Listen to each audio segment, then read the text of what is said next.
in our chapel.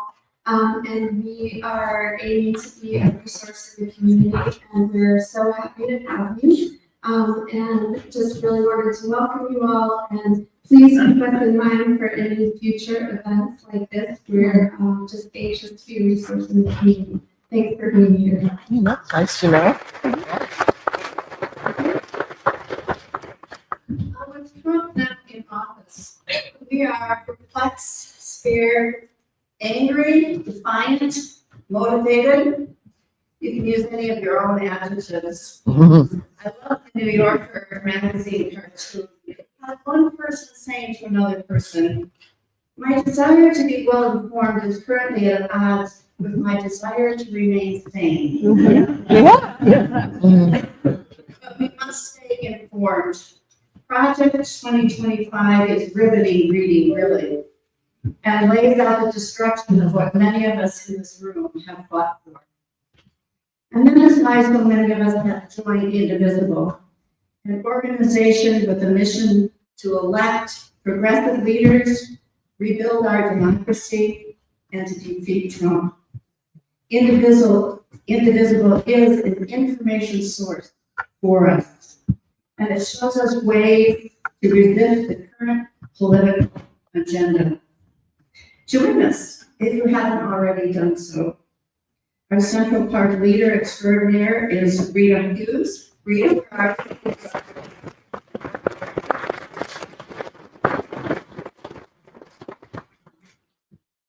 so one of the main avenues we have to defeat the judicial branch of the government.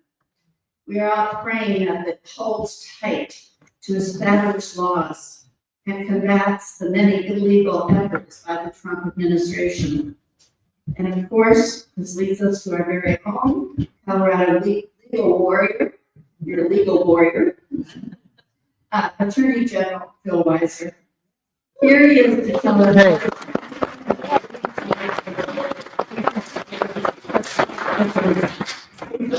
Attorney General Phil Weiser.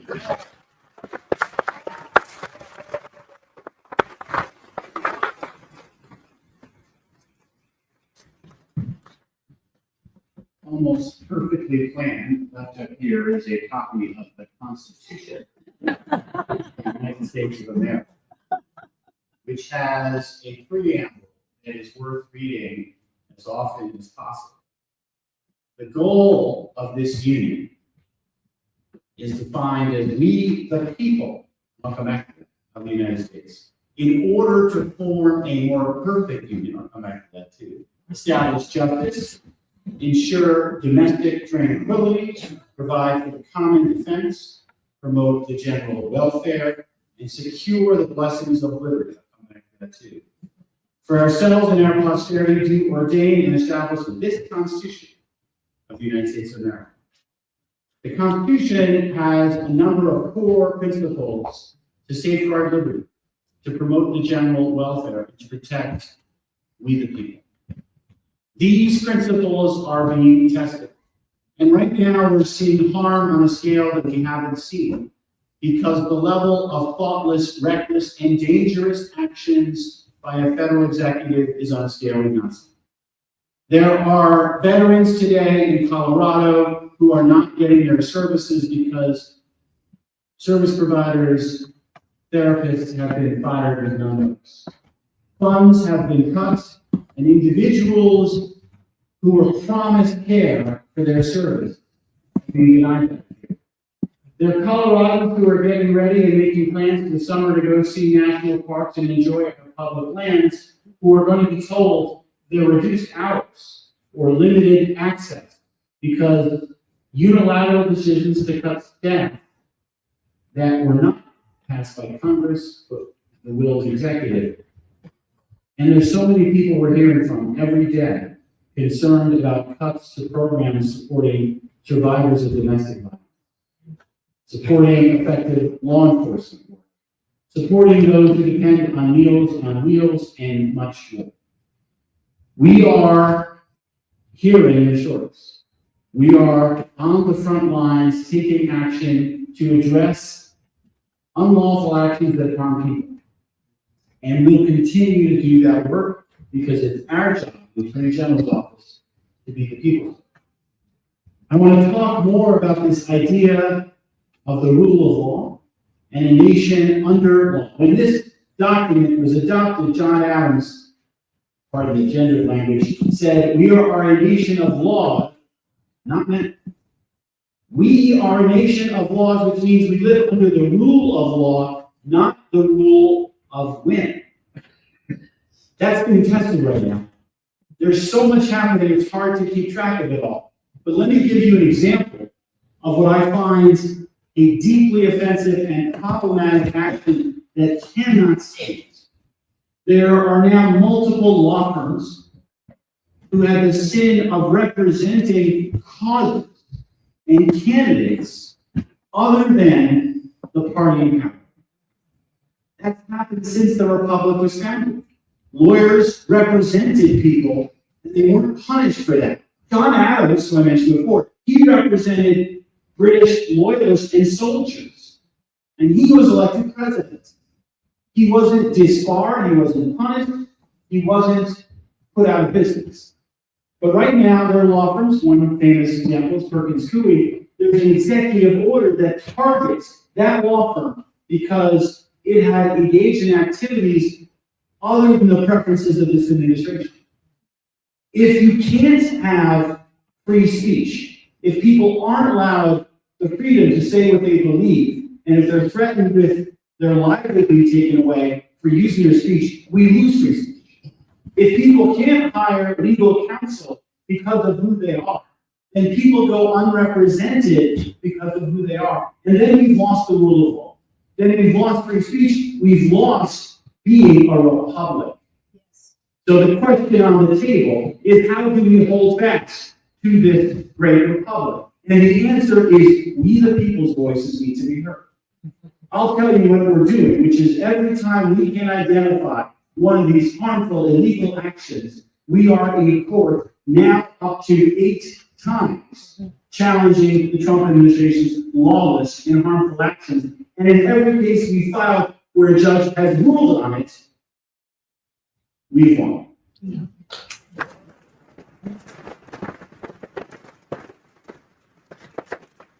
And the challenge in this moment is, will the Trump administration get the memo that they have to follow the law? Because in one case, the first case we brought, very personal to me, it's about birthright citizenship. I am the child of refugees. Being a nation that welcomes immigrants is personal to me, and the message of this executive order, which said, we're taking away a constitutional right that has existed since the 14th Amendment, that the Supreme Court has already made clear exists. But we're taking away the executive order because we want to demonize immigrants. And our answer is, that's not the United States of America. We live under the rule of law. And we have a national motto of E pluribus unum. Out of many, we are one. We are indivisible, with liberty and justice for all. That's the national commitment embodied in the Constitution. We're defending that in court. And in one of the cases, the judge said, this was the most unconstitutional action you've ever seen in 4 years on the bench. He asked a question. He asked it rhetorically. He said, where were the lawyers in this action?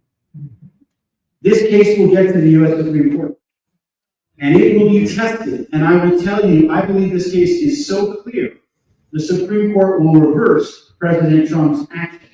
And that gets to a question I know many of you are asking. Will we follow the rulings of the court? Because right now we are in a perilous time, because separation of powers, which means Congress passes the law, the president executes it. Congress has the power to purse. The president is mandated to spend funds. We haven't thought to ask the question, what if the president says, I'm not going to spend the funds Congress has mandated? Well, we have crossed this bridge before under Richard Nixon. And Congress passed a law that clarified what the Constitution already makes plain, which is this power of purse. And the law passed with literally a handful of people resisting the principle. The president can't just impound funds. The president has to spend the funds mandated by Congress. So we're in court right now protecting all types of spending on national parks, on public safety, on veterans benefits and more. It shouldn't be this way, because the president shouldn't take the view that the president gets to decide what money gets spent. We shouldn't have to argue about the 14th Amendment, whose text is plain. If you're born here, you're a citizen. But we are, and the question will be, what happens? Happening right now, I would call mildly encouraging. And the latest case has been the illegal firing of lots and lots of workers. And the Justice Department has said in response to a temporary restraining order that says you've got to let the workers back because you didn't give them the required 60 days notice, they are working to comply with the law. So the current line is the government is working to comply with the law, and they will almost certainly appeal rulings, but that's the way our system works. Ultimately, these cases, or a number of them, will get to the US Supreme Court, and we will have to see what happens then.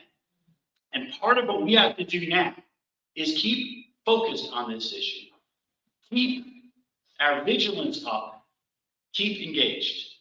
There are members of Congress here in Colorado who need to hear from you, who need to hear the message. It's critical the administration follows the law. It's critical that we hold on to our republic. And ultimately, this is going to become a team effort between lawyers like myself who are bringing these cases in court and all of us engaged in the court of public opinion who make our voices clear that we want to preserve this republic, that we want to be a nation under law, not a nation led by the whim of a president who might say, I don't have to follow the law. And that critical issue lies in the balance. I know you've got a lot of questions for me, so Rita, how would you like to proceed? Well, Rosie's been. Great. So, Rosie. I've left my copy, free copy that you get from the ACLU. I'm not sure that Dodge boys have any of those. We'll get to that. I'd really like to thank everyone who sent in questions from you, especially my buddy Charlie up in the back, who was my partner in crime and putting some of these together, find some themes. I think You're good. so the first question really I have for you, and you just gave a litany of everything you're working on right now. How does your department decide when to go to battle, when to partner with someone else, another AG in another state, or maybe to say, oh, I'm gonna let the ACLU take the lead on this? The good news for our office is we've been there 6 years. Had I started this January and had to take on what we're seeing, it would have been an extraordinary challenging task. It is still a very formidable task, but we're ready because I started in the first Trump administration. And we had a go around where I had the same challenge I'm having now. This gets to your question. I asked two questions. Is what's happening harming Coloradans? Number one. And is there a law that's being violated I can enforce? Which means there's some really terrible things happening. Pulling aid from Ukraine and abandoning an ally and embracing an enemy is really hard to watch. But it doesn't play in my wheelhouse. So that's an example of something that I would just let go. When something does affect Colorado and does violate the law, you put your finger on it, there's two situations that we might find ourselves in. Someone else files a lawsuit and we might file a friend to the court brief or an amicus brief. And then when we file our own lawsuits, let me give a couple of examples. This Perkins Coie case that I mentioned, very problematic from a basic freedoms perspective. They've got a Colorado office. That law firm quickly took up arms to fight for its life and challenge the executive order. And they are the obvious plaintiff in that case. We filed an amicus brief articulating the core legal principles that we're concerned about and the need to protect freedom. Because if we don't protect free speech for Perkins Coie, we lose free speech. Free speech cannot be something that only is there for people who the government likes, because then you've lost freedom of speech. The answer to speech that we don't like is more speech. The way we win is to have a marketplace of ideas where voices can be heard and let the best ideas win. The federal government picking winners in the marketplace of ideas or picking losers terrifies me. But we didn't think that was our case here. Another case we didn't bring because someone else, I think, got it first. The dismantling of the Consumer Financial Protection Bureau, a critical agency we partner with. There was a case filed, I think it may be by employees who are losing their jobs. So we filed an amicus brief in that case too, to make our voices heard. By contrast, the dismantling of the Department of Education, we heard this coming. We quickly got our teams together and something like 20 states working together filed a case. And to your question, obviously, we have these two categories, amicus briefs, cases we file. We work with a range of other states. Unfortunately, at this point, they've all been states led by Democratic AGs to defend the rule of law and protect people from lawless, reckless, and dangerous actions. And sometimes we might be one of the leaders in this. Sometimes we might be a commentator, and it's all going to depend on our expertise. But what is reassuring to me is we do have this great teamwork among the different Democratic AGs to stand up for the rule of law and protect people of our states. There also is a third category I mentioned because it's important. There are a few cases, including healthcare for those who are dreamers, including some gun safety regulations, where the current administration is backing out of cases that the last administration had been defending.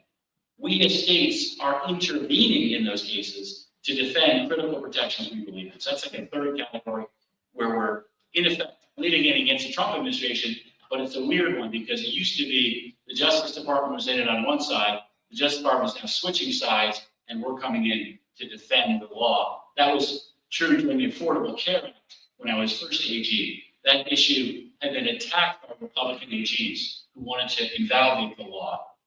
Initially, the Obama administration had been defending the law. Once it transitioned to Trump, the Justice Department switched sides in that case, and ultimately when it was upheld by the U.S. Supreme Court, it was Democratic AGs who defended the Affordable Care Act. Let's talk about deportation. What specific actions has your office taken to stop the mass deportation efforts? What can be done for those who have steps and now are being asked to leave? We're seeing this play out in multiple different cases in different jurisdictions. And let me talk a little bit about the immigration system because not everybody probably has all the premises the question assumes. There are a range of different protected statuses that people can have. So if someone is in the process of applying for asylum as a refugee, they are protected by the law, and if they're entitled to asylum, that is a recognized status. Someone could have a green card. Someone could be born to a U.S. citizen. Someone could be married to a citizen. What's very important is we consider each individual on a case-by-case basis. That we ensure we follow the law, we treat people fairly, and we don't act in ways that are indiscriminate, which is you go door to door, round people up and say, oh, you don't look like an American, you're coming on this plane. Sadly, as your question implies, there are some signs that is happening in places. What I've said about Colorado is if we can get evidence that there is immigration enforcement happening that violates the principle, and here's a legal word for it, due process of law, which means people are treated under the law, we're going to stand up for fairness for everybody. What is so concerning is there are over 1 million people who have been already through a legal process and judged to have no basis for staying, who have been deemed subject to deportation. Those individuals in a humane, reasonable world would be the ones that ICE would focus on. But instead, if you're trying to do these raids as a form of performance art and inviting along cameras, what you're doing is scaring people. And the fear tactics and the intimidation campaign has a real effect, because people then might be afraid, do I send my kids to school? Do I go to the hospital? Do I testify in court hearings? We've got to stand our ground for principles of legal, fair, and sensible immigration. And if it's not happening, and instead what's happening is violations of due process of law, and if that happens here in Colorado, we will be in court to defend the law and protect people. We talked a little bit earlier about something I think everybody in Colorado is very concerned about, and that's the layoffs that impact our national parks. You know, it's just not about the people that lost their jobs, and some of them, you know, there's very, very, very sad stories about. It's not about, we've really lost our access to recreational lands, but we've also incurred a huge fire danger. So can you talk a little bit about what actions we can take on these cuts, and what can we as citizens do? First, I want to pick up on the point you started with. It is important for all of you who have different awareness of different harms to share that with our office and with others, so we can do the best work we can. When you know funds aren't being delivered as required, when you know people have been fired illegally and it's leading to harm, you can let us know about it. Our website is coag.gov. And we've been receiving more reports than ever before. And it's really important that we hear from you about what's happening so we're able to do our work. We have litigation on both of the fronts that are relevant to what you talked about. First is this mass indiscriminate firing of federal employees. I mentioned the Department of Education. That's a particularly extreme example because it's over half the people there. You're basically gutting the department. But other departments too, like Interior, where it's national parks, are being affected. There are rules about how you fire people in the federal government. And this administration has run roughshod over those rules, run roughshod over those protections, which means they're operating in a chaotic, unplanned, unstrategic way that is going to lead to very foreseeable harms. You mentioned one of those, wildfires. If the federal government, in this case the Federal Emergency Management Agency, are cutting back on critical wildfire protections, and this recent budget resolution that was passed has cutbacks to the Federal Emergency Management Agency and wildfire protection, that's going to affect us here in Colorado. If there are grants that have been mandated by Congress for wildfire resilience and that money's not being delivered, for example, like in Grand County, where they're going to put some electric lines underground to make them safer, but the money's aren't being delivered, that's a problem. We're on the case there too. We are going to keep standing up for workers, for the services they deliver, and for the funds that are required, because as you noted, the consequences in Colorado can be devastating. And what scares me about this moment we're now all in is like when you see the train heading for a wreck and you're like, how do we stop it? It's very hard because they are in the process of speeding up the train as it's heading for some pretty devastating consequences, whether it's wildfires or whether it's veterans not getting services they need, or it's not protecting law enforcement by undermining the FBI. We know that we're setting ourselves up for harms to happen.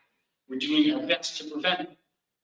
Your question is, what do we do about it? First, let us know when you see these things. Second, make sure you're putting a spotlight on it, because the more we can put a spotlight on the harms that are happening, the more people are going to recognize this is not something we want to happen in the United States of America. And at some point, I'm very confident there's going to be an opportunity for a pivot, for repair, and even ultimately renewal. And so my final point, what you can do is lean in, stay engaged, and don't lose hope. We've had dark times before in this nation. We've gotten through these dark times, times when we thought the Constitution couldn't make it. Abraham Lincoln lived through some very dark times, and he believed that our republic was a government of the people, by the people, for the people, and he stood by that principle. We've got to stand by that principle today. And finally, on this, something which very much resonates for me, our ancestors, many of them had this. My grandparents, I mentioned this personal, were refugees, and my mom was, having survived the Holocaust. And my grandmother was actually liberated in a Nazi concentration camp after she gave birth to my mom by the US Army on April 13th, 1945. That's coming up on 80 years ago. My mom's not here, so she's no dating her. It's something I think about because those were dark times. And I got to grow up, my grandmother lived to 102. And I'd always ask her, Bubby, how did you believe you would have a better future? And she would say, it's easier to believe. She refused to give up hope. She believed that as long as you hold on to hope, nothing is lost. So finally, please, do not lose hope. We've got to believe in this Constitution, in this Republic, and that this is a temporary moment that is a challenging one, but we're going to work through and find the light on the other side. Thank you.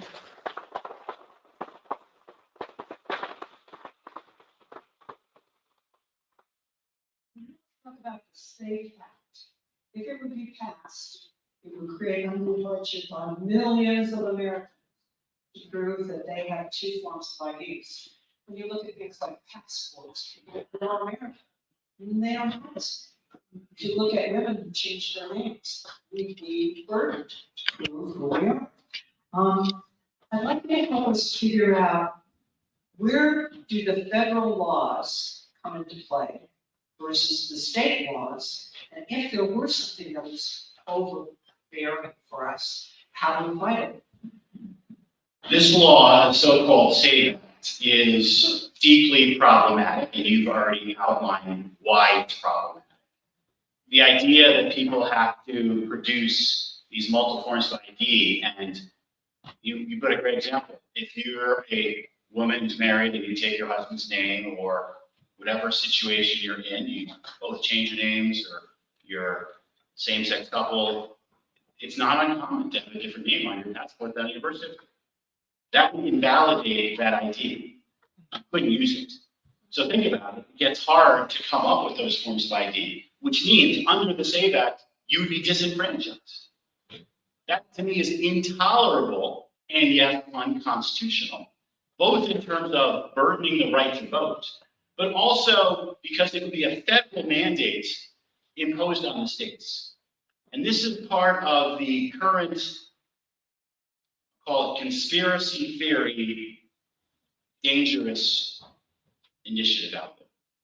There's this idea that there's all this fraud happening with voting. And notice, by the way, the fraud only happens when one party loses. The 2020 election was fraudulent, but the 2016 election, the 2024 election, that was fine. It strains credulity. It would be much better, and this is a theme you can see running through a lot of this, to use a scalpel, not a sledgehammer. A scalpel would say, do you have evidence of fraud in voting? And let's try to understand what is the basis of that. You know what it is? It's if people lived in Colorado, they moved somewhere else, they get a ballot somewhere else, and they vote in both places the same year. That's voting fraud. And we find cases of that. My office prosecutes voting fraud. But there are very few of those cases, which means the SAFE Act is trying to get at a problem on a grand scale using a sledgehammer that doesn't exist. What they should do is they should ask, where is there fraudulent voting, and how can we address it in a responsible way? Unfortunately, they somehow decided that disenfranchising people is either suiting a conspiracy theory or is in some political interest, but it's, again, illegal. I won't stand for it. If it comes down to it, I'll fight.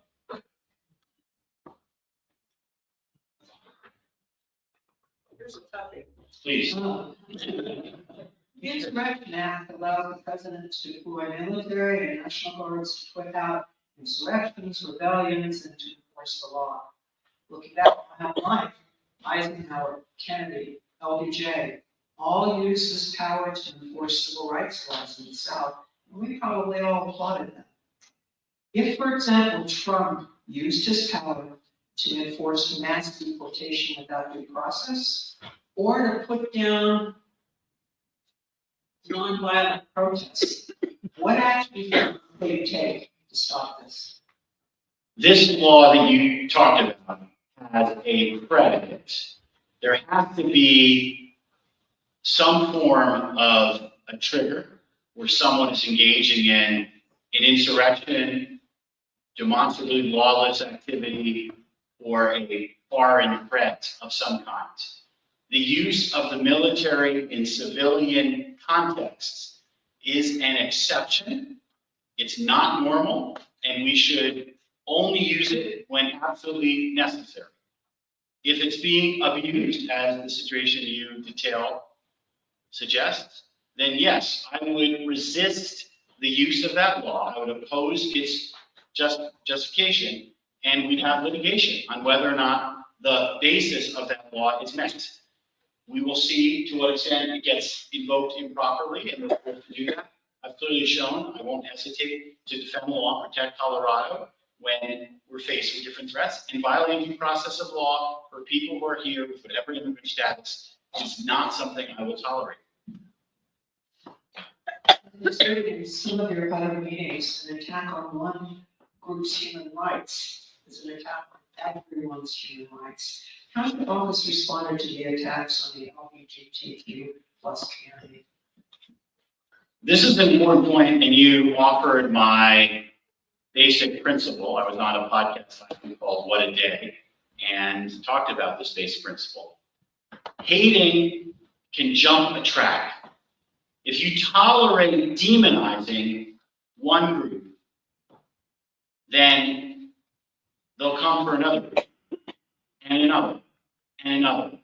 And for reasons that others may be able to explain, the trans community, along with maybe the immigrant community, have been particularly targeted for discriminatory treatment in ways that are deeply hurtful and harmful.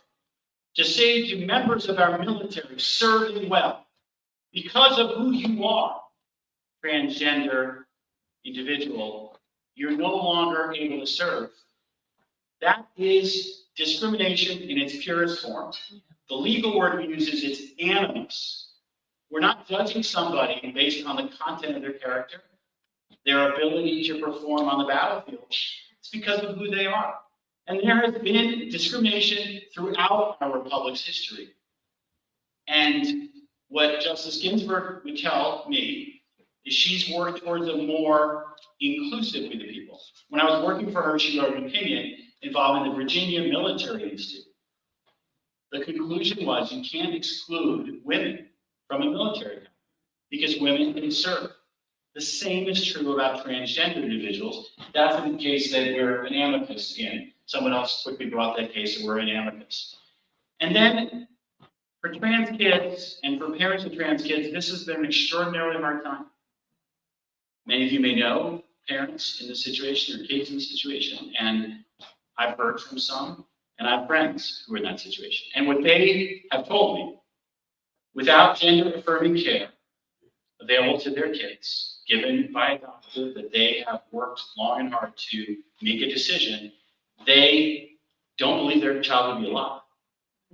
We know that suicide among the LGBTQ community is considerably higher than it is for other communities. When you tell someone you can't be who you are, or worse in this case, you've got to detransition and you've got to give up your identity, it can be incredibly painful. And we shouldn't do that to people. That's cruel. So when this administration sought to take away the opportunity for gender-affirming care for people under 19, I, along with a few states, went to court, and once again, we won.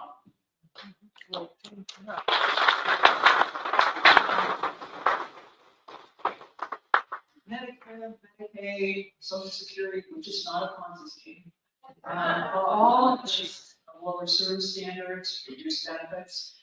What can your office do to protect Coloradans who rely on these services, and who else, in your view, needs to step up and defend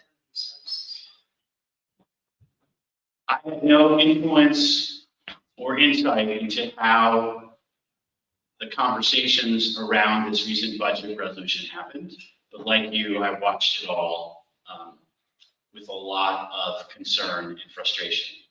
Part of what didn't happen last week that should have happened is calling out what the stakes are. The stakes are Medicaid, Social Security, and Medicare. And what is about to happen, the second shoe to drop, if you will, is a massive tax cut for people who don't need it that will destabilize these critical, life-saving, in many cases, services. And the painful irony and hypocrisy of an administration saying we're going to fight hard for hardworking Americans who are squeezed by this economy, and then proceed to remove essential services, give huge tax breaks to people who don't need it, and pass on massive debt to the next generation is just appalling. But here's the good news, back to my earlier point. We've seen this movie before. George W. Bush in 2005 thought he had political capital he could spend by privatizing Social Security. And the 2006 elections were a massive repudiation of his presidency, and he ended his presidency with lower approval ratings than any other president in modern history. Now, the Iraq War and Katrina had to do that as well. But so did this effort to undermine Social Security, which is a sacred promise. Taking away healthcare from people was the plan in 2017 until John McCain voted no. And at that point, the damage was done. And the election in 2018, which was focused on protecting healthcare, was a massive win for Democrats. Given the path that we see ahead of us, and they're paving it, massive tax cut for people who don't need it, taking away healthcare from people who do, we need a singularity of focus on this message. And the consequences will be the same. The question, like the question about many of these issues, how much damage is going to happen in the interim? And I remember asking this question between 2016 and 2020, and I thought that was bad, but this is worse. We're seeing more damage to people, more harm to people. And that means the need for repair and renewal on the other side is going to be even greater. And cautious.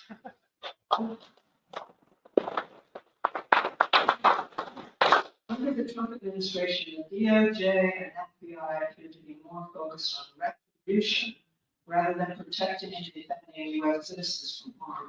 What impact have you seen to date on this switch in focus? And in your view, are we becoming less safe? There's no question that undermining the rule of law and pushing out good men and women who served in the FBI is going to make us less safe. There's no question. And the evidence of the Eric Adams prosecution should make all of us deeply uncomfortable, because what happened was, and this is what I worry about from a law enforcement perspective, it's very important to me that our office operates on principle. When I evaluate a merger, or when I evaluate a public integrity case, or when I evaluate a securities fraud case, it doesn't matter to me who the person is. I don't care what political party they're. I don't care who their lawyers are. It's about the principle. It's about doing justice. If you have law enforcement who instead says, we don't investigate public integrity cases if they're our friends, but we will if they're our enemies, you have lost the premise of the rule of law. And that's what retribution is. It's the antithesis of the rule of law. It is a game in which we all lose. Because we lose the rule of law, we lose trust in our legal system. There is going to be, before we suffer that fate, considerable pushback. I mentioned this Perkins Coie case before as one of the canaries in the coal mine. And what we need in America is a commitment to treating everybody fairly no matter who you are, to making sure we're protecting public safety and law enforcement can do their job and not being called off or fired because they happen to work on January 6 prosecutions. And in the Eric Adams case, we have some, how do I say it, silver linings, because it took 7 people quitting before they could get someone to actually drop what was a just and fair case. And one of the people who refused to drop the case was an individual, Francis Scott, I think was his name, and he said, you may have asked me to drop this case, and maybe you'll find someone else to, but that person would be a fool or a coward. It was never going to be me. We need people in law enforcement showing their integrity, refusing to cave to pressure and to engage in lawless retribution. And that's something that we need to make sure we stand on that principle. Because if we lose the rule of law, we're going to lose everything. Okay, I'm going to give you a question I think everyone in this audience probably could have asked. We're marching at the Capitol. We're calling and emailing legislators and boycotting bad actors to protest the Trump plus executive orders. What else can we do? We cannot wait for things to fall apart and say, we told you so. Then it would be too late to put a functioning democracy back together. So do you have any closing remarks about hope for this cause?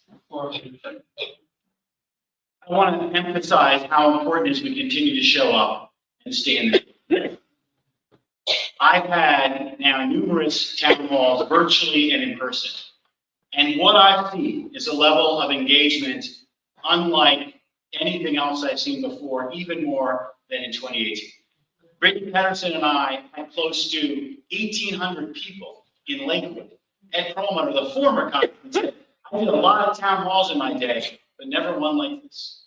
And what people said in that town hall is they want to live in a democratic republic under the rule of law. They want to live where people who are veterans, where people who are survivors of domestic violence are getting the services they're promised, where people get Medicaid and Medicare as promised, their Social Security checks as promised. They want the government to live up to its part.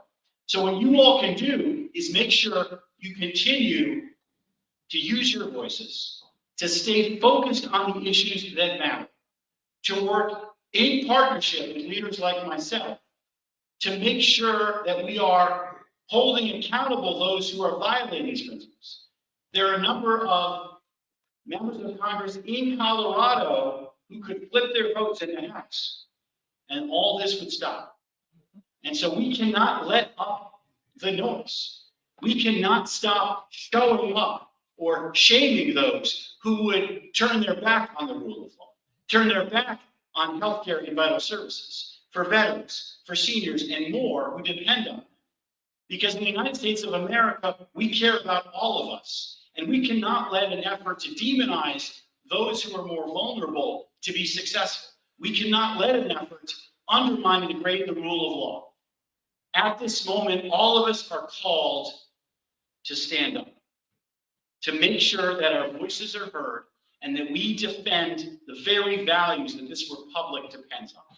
I'm committed to doing that work. I appreciate all of you staying in that work. Thank you for your engagement.